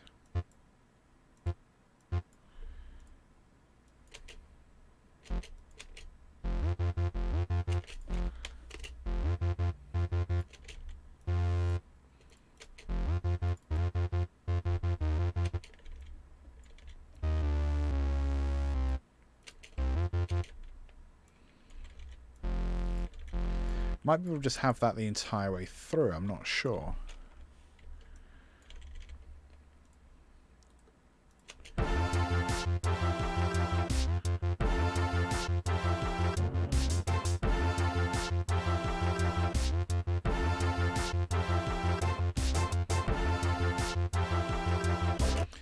Let's take that down there.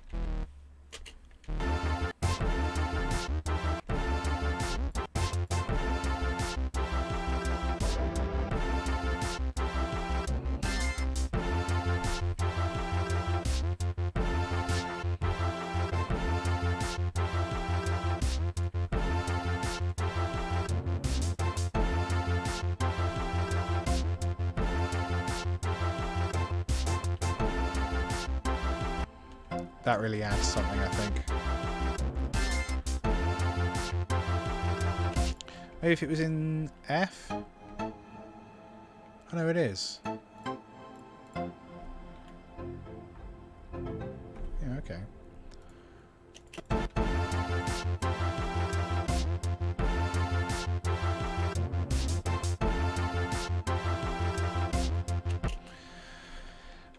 Yeah, I kind of want to go...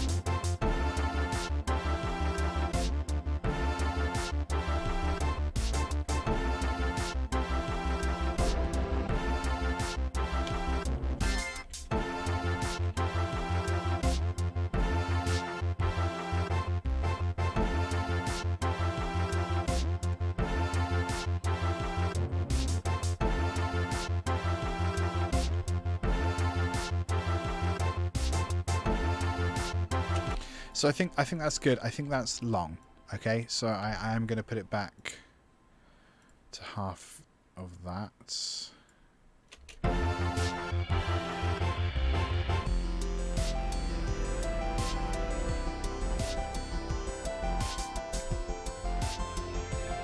So I think this is essentially the phrasing.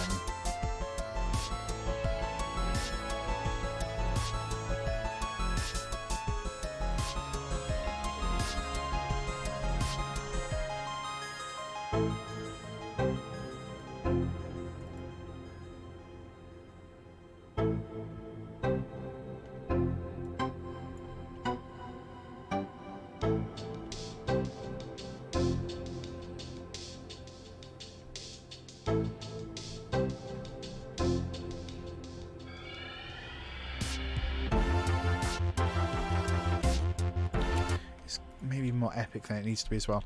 I'm going to stretch this out.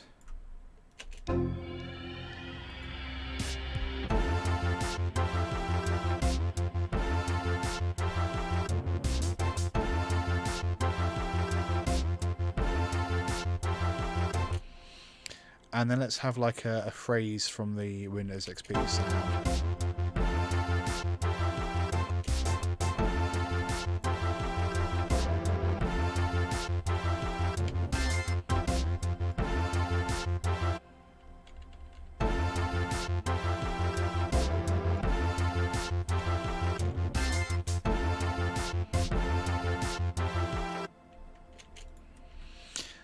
Let's do like a...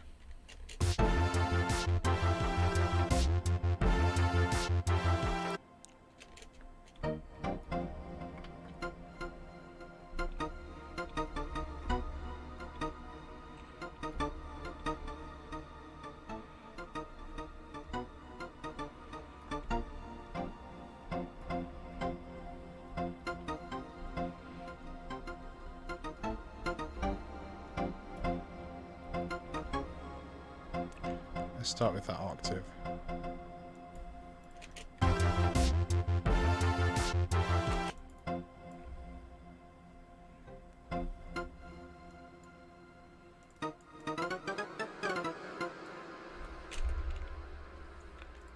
That's too high up, apparently.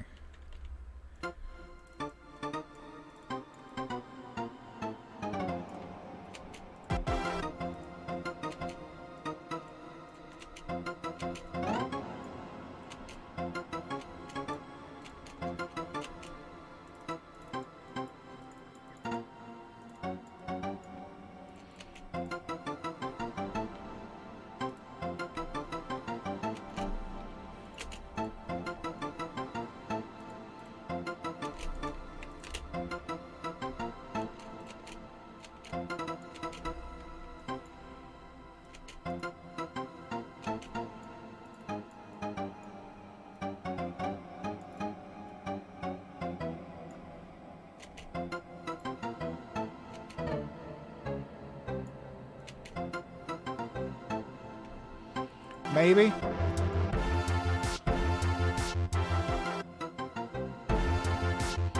Nope. Oh, that'll do for the moment.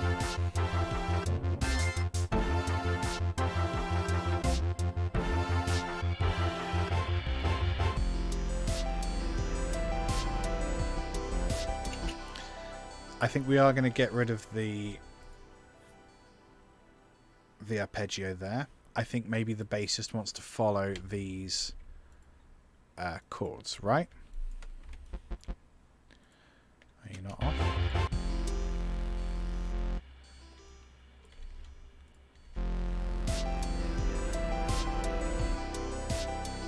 Oh yeah, so it's C.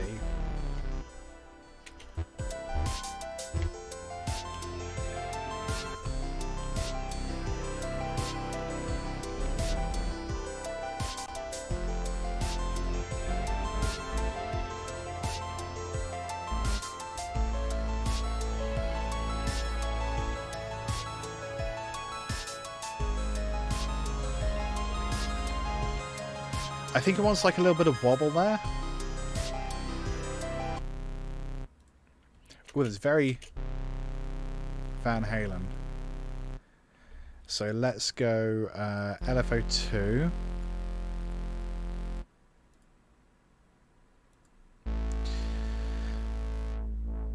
Maybe we send that to the cutoff.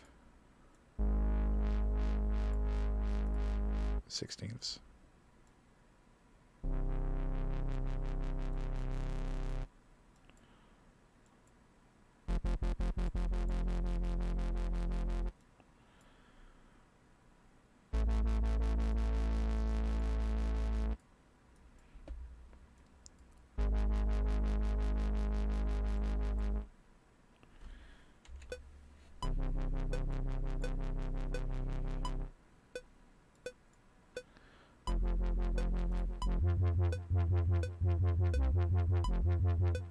That works quite well.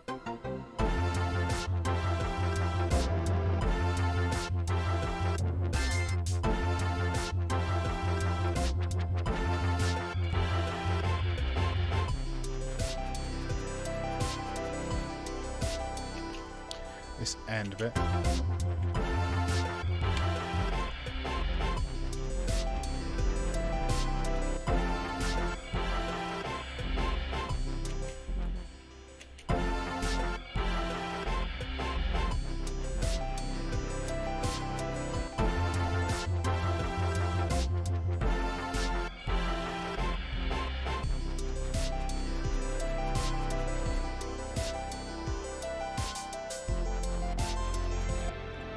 I wonder if we want like a tremolo on this as well. Or maybe on the effects. Modulation.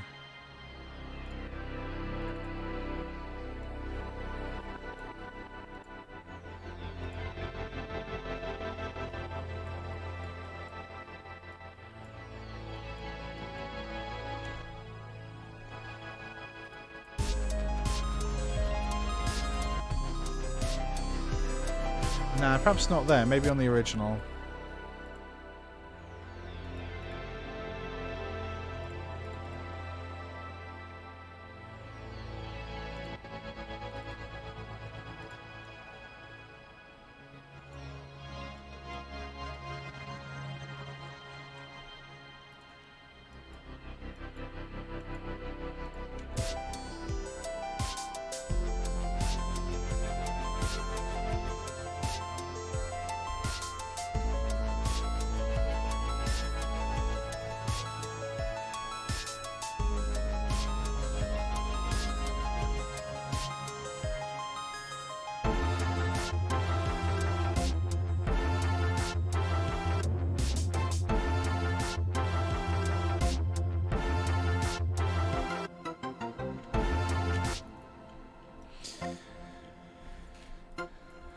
Change that. Just maybe that.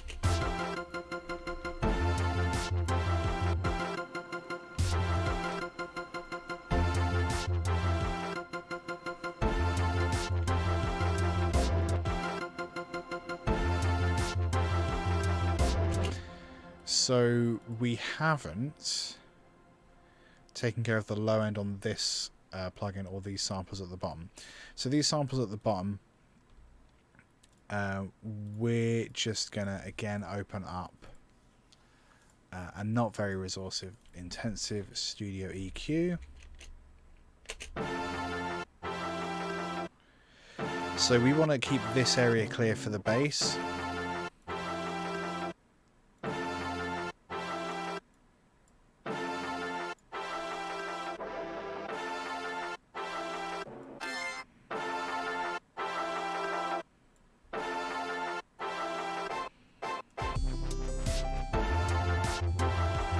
Lovely. And this one as well at the top here. Again, studio EQ. Loads of low end info we don't need. Like so.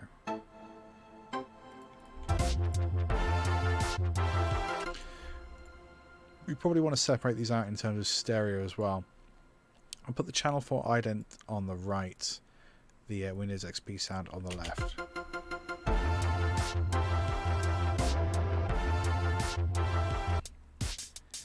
You can probably separate out the drums as well.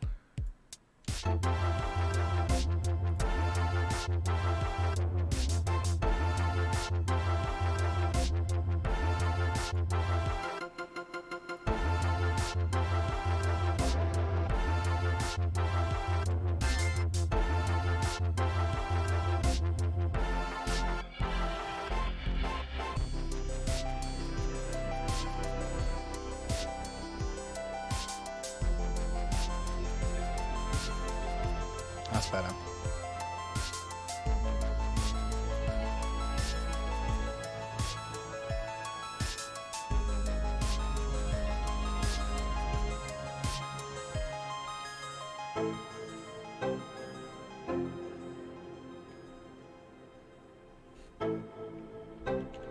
Probably about time to wrap up, isn't it?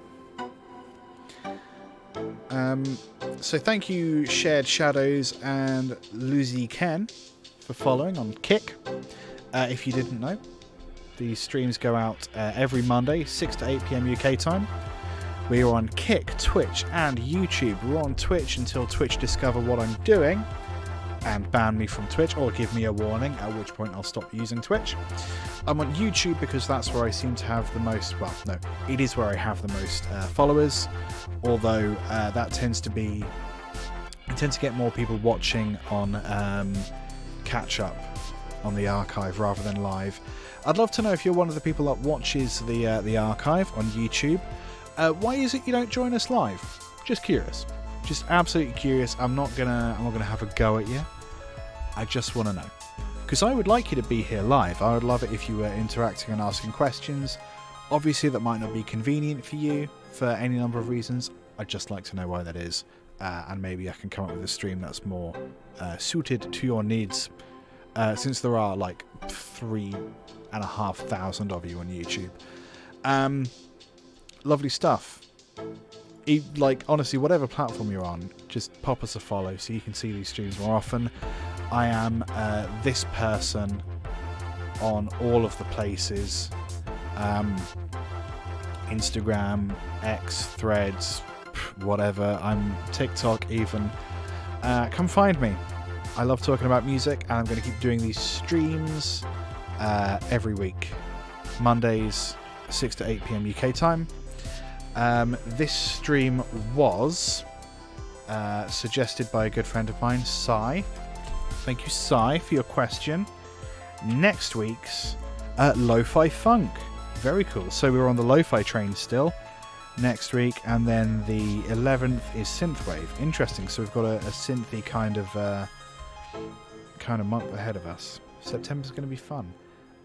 Thanks for hanging out, and I'll see you next time. Take care of yourselves and so forth. Bye. No, you see, I pressed the wrong button again because I haven't changed the labels. Anyway, this time I'll nail it, alright? See you later. Thanks for hanging out.